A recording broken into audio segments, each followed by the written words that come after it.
Hello, good evening. Welcome to another show. I'm Chris from Rebound.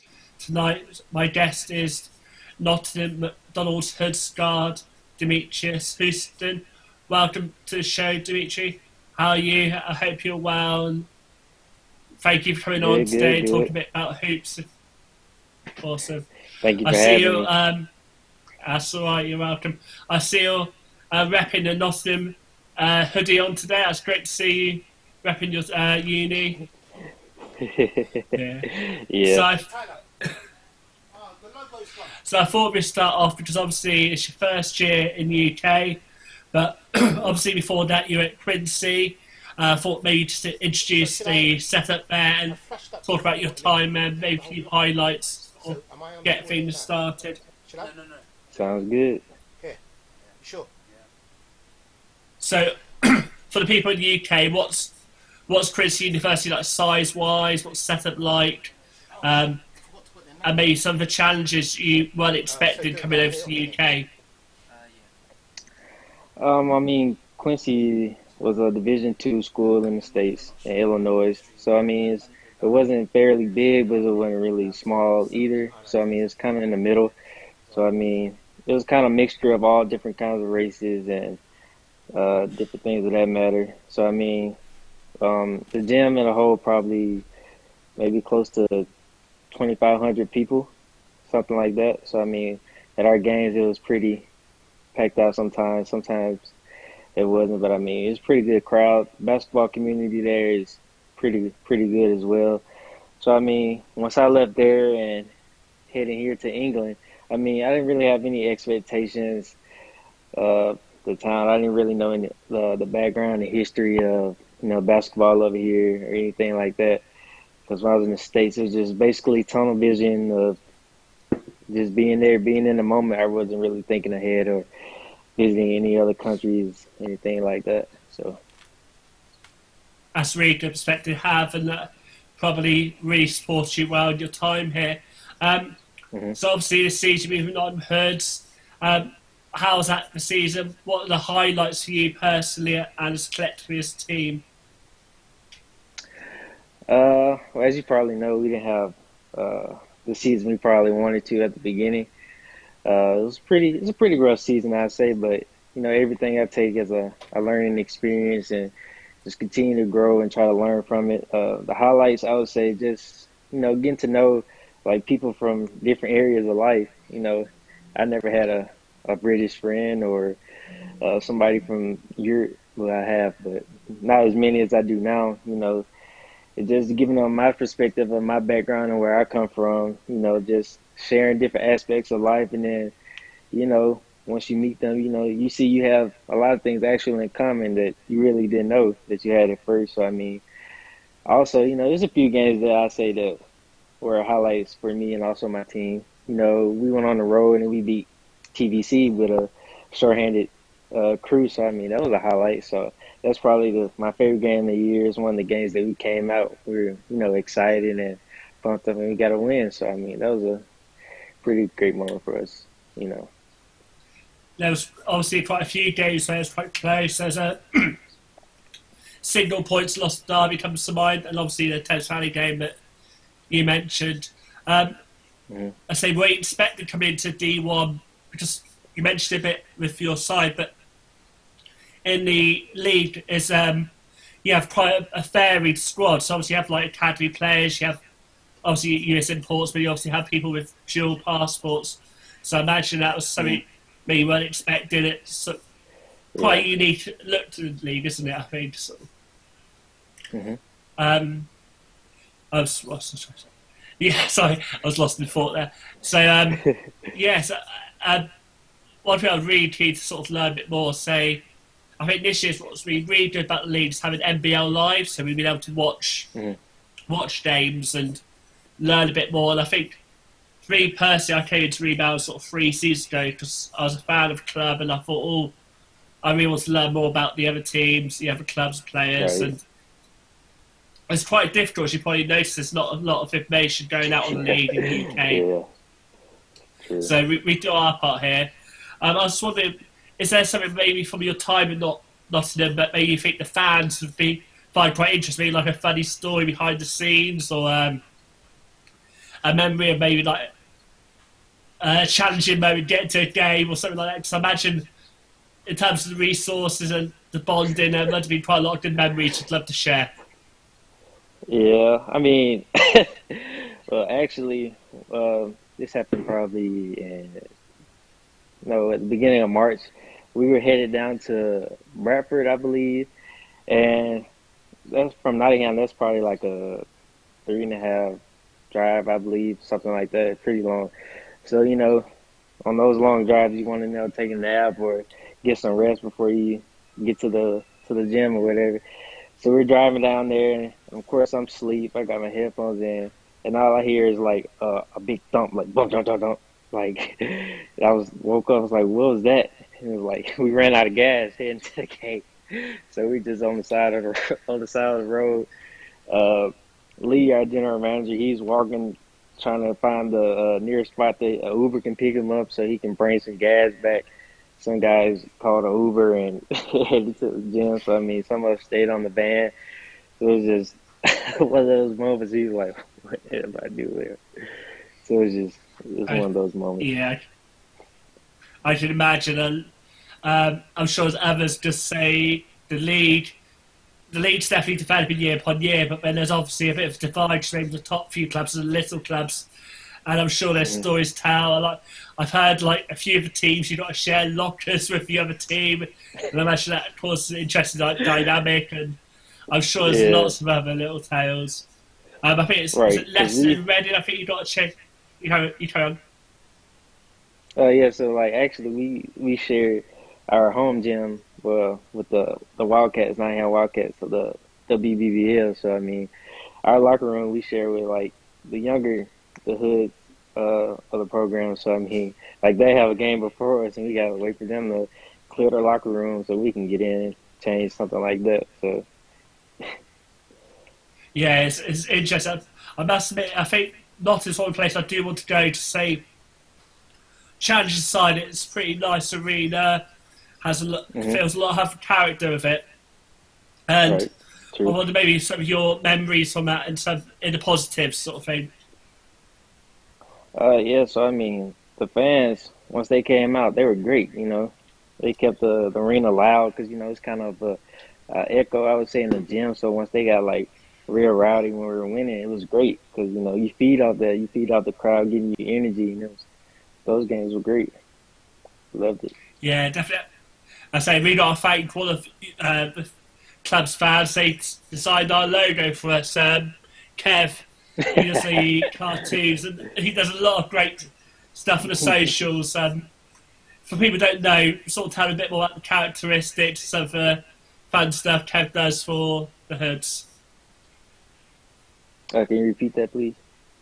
So I just said, like, because obviously you're obviously aware of the great work he's done, and I thought maybe to share, people don't realise Hmm. some of his artwork he does. He does some really good artwork for the players and did a lot of social media as well. So I just thought maybe promote his work slightly to sort of your memories of him and how he benefited the organisation with the artwork he's done.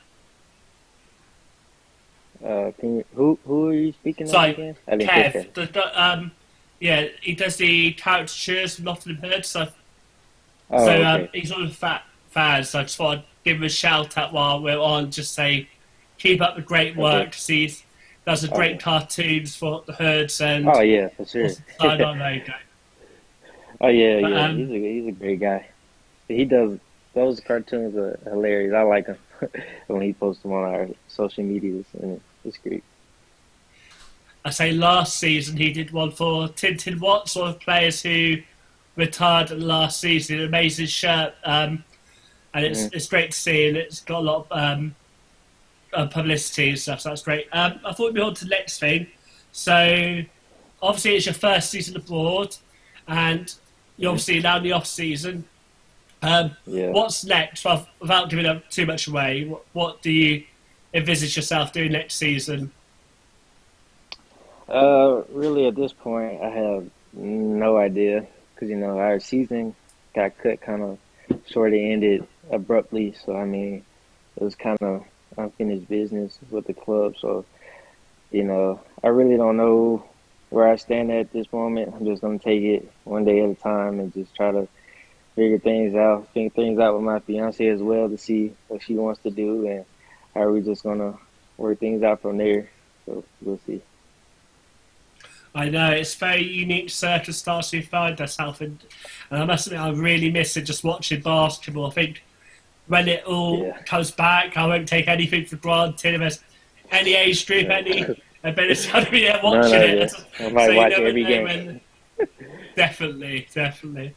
I thought maybe to sort of talk about who I know like basketball inspirations of yours who really stand out for you in terms of your inspirations. As far as like Yeah, NBA players or just in general. Yeah. of course. Yeah, any players just mentioned. Okay. Well, as far as the NBA goes, of course, LeBron James, Allen Iverson is a guy that I always looked up to when I was young. I always wanted, be at eye with the sleeve, the headband, everything. Wanted to be like him. Dwayne Wade, Damian Lillard, Kyrie Irving, just to name a few. Inspiration. Some guards I like to watch and take things away from their games and just implement them into mine. You know. Great, great stuff. And I say next we move on to it's a little fun game I've done with all the players that come on. It's sort of how well do you Uh, know your club? So for people new to the channel, so I've explained to them. It's very chuckling because it's a silly, light-hearted game. So I'll uh, ask 5 questions on stats on the Hoods this season. So points, rebounds, steals, assists, and blocks. And as it's a basketball okay. game, there's an element of a 2-pointed question or a 3-pointed question. So we'll see how we All get right. on. So starting points, do you want an easy 2-point question or a tough 3-point one? Let me go for the three. 3, yeah, okay. All right. So you got your NBL one high for the season, a single game of 31 points versus Reading Rockets. But do you hmm remember who else got double figures of points that day for the Hoods? Uh, I'll say Delaney. No, it was close. He almost got double, but it was Garrison Good. Uh, Let's say I picked that game. It was another game. Even though maybe the result didn't go your way, but it was a very good yeah, performance by yourself and the team, and against one of the informed teams at the side. So yeah. I at the think it's one time, of those games I want to forget. of course, but there was a lot of games, like you said, that Thames Valley Cavaliers, and there's a lot of games that you did really well. So it wasn't Right. all negative, but definitely hmm um, some positives there. So move on to Okay. rebounds. So an easy question or a tough one? I need some points, so I go easy. Easy, sure. Uh, so Maurice Jeffers got a season high of 15 rebounds versus Westminster Warriors in November and led all players for rebounds. Who else hmm got double figures that game? And rebounds. Yeah. Uh, Garrison. No. Tom Atkinson, he got 11 that game season in a row. So Oh I think dear. some of these questions are tougher than they suggest. Sorry, guys. That's all right. I say the idea of it is just sort of make awareness of players' performances. I don't expect you to know more to say it's a whole season and Mhm. hits, Yeah, Anyway, that's move tough. on to this. That was a tough It's one. all That wasn't right. easy. Oh, no. The assists, I think the easy was a bit easier, but do you want an easy question for assists? Yep, you said it. Got it. Yeah, I do. So I hope you get one word was with alienating myself to you. So, can you name 4 Hoods players that averaged 2 or more assists a game this season? Myself included, or Yeah, yeah, yourself included. I know for sure Luke Mitchell and Yep, Garrison Good. yep. It's just one more. Oh, myself. You meant? You mentioned yourself. Some more. uh, is it one more? Yep. So is it Luke, Um, Garrison, and you, and one more? so- Delaney. Yeah, that's it. You're off on the roll. Yep. All four of Okay. you average more than 2 assists a game. Sorry, All right. All behaviour's right. quite bad at the moment. So we move to steals. Should we go on to a easy one or a tough one there? Let me try a tough one again. Tough one again. Okay. Okay. So you led your team with steals. Mhm. Where did you finish in the NBL leaderboard for average steals? Uh, Five. Well done, you did it. You came fifth, so well done to you. I say you did. Nice. I think you had. I think it was season high 6. I think 1 or 2 games, so you did quite well, especially in the bigger games. I think it was Kestrel's and I think the Derby game as well. So well Mhm. done there. Should we move on to blocks? Easy question or a tough one? Tough one. Tough one. Gotta go That's fine. So in a single game throughout the whole season, who got more blocks? Garrison Dirt or Tom Atkinson? We got more blocks. In a single game, yeah. It's close, so Uh, I want to go with. You tricked me the first time, so I'm gonna do Tom. oh, I didn't mean to cheat. It was Garrison. There was only one in it. It was 3-2. But I say thank you for taking your part, and I'm hoping that actually people out there it builds our mental stats. So thank you for taking your part. And I Yeah. say they were quite tricky ones. I say thank you for coming on. It's great to hear from you, and hope you're doing well. It's great to hear from you. Yeah. Thank you. I just want to finish obviously with these tough, uh, tough what's going on at the moment. How are you keeping fit at the moment? I thought maybe give some players lists and some advice and stuff that you're doing to keep yourself busy in this off season, ready for next year when it comes. Well, right now, as you know, all the gyms are closed, and well, I was going down to the park, doing some, ball handling, trying to shoot at the park, but they closed that down like in the recent weeks. So now I've just been running close to 2 miles, 3 miles a day, or trying to run some hills just to keep my cardio and my wind up. And I've just been doing like ball handling drills outside my flat, on the streets, on the road, just trying to keep in best of shape as I can, basketball form as I can. So once everything's all over, I don't skip a beat. So just trying to keep up doing things of that matter, just doing push-ups, sit-ups, dips, and all the things I can think of around the house. Just doing a lot of body weight stuff. So doing all I can at this moment. Of course, we got to do what we can, keep ourselves busy and keep ourselves going. Thank you for coming on. I really hope the situation improves soon so we can all get back to enjoying the game we love. Thank you for coming on. All the best for the future. If you like the video, new to the site, give it a subscribe and stay safe. Thank you for coming on, Demetrius. All right, thank you for having me. God bless. You're welcome. Take care. Stay safe. Bye now, and I'm back tomorrow with GB basketball for the ladies, and there's going to be a great discussion show with Hannah Shaw. Then on Saturday, we've got a great NBL one, ex-NBL one coach who's had BB outfits this season, so it'll be a great show. Anyway, stay safe, and I'll see you tomorrow. Bye now. All right, see you.